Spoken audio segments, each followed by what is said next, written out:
இப்ப தமிழகத்திற்கு இந்த புயல்னால என்ன பாதிப்பு தாக்கம் என்பது குறித்து பார்ப்போம்.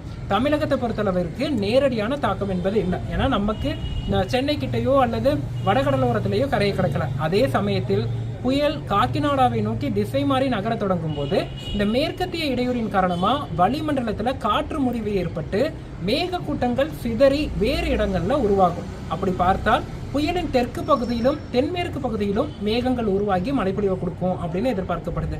இதன் காரணமாக அந்த தெற்கு ஆந்திராவில் பெய்யக்கூடிய தீவிர மழைப்பொழிவின் தாக்கத்தினால வடகோடி மாவட்டங்களான சென்னை, திருவள்ளூர், காஞ்சிபுரம், செங்கல்பட்டு, அதனை ஒட்டிய ராணிப்பேட்டை, வேலூர் போன்ற மாவட்டங்கள்ல பரவலா கனமழையை நம்ம எதிர்பார்க்கலாம். ஒரு சில இடங்கள்ல மிக கனமழைக்கும் வாய்ப்புகள் இருக்கு. அதிலும் குறிப்பா சென்னை, திருவள்ளூர் மாவட்டங்கள்ல குறிப்பா மிக கனமழை என்பது பரவலாக ஒரு சில இடங்கள்லையும் பரவலாக கனமழையும் ஒரு சில இடங்கள்ல மிக கனமழையும் உறுதியா எதிர்பார்க்கலாம். இந்த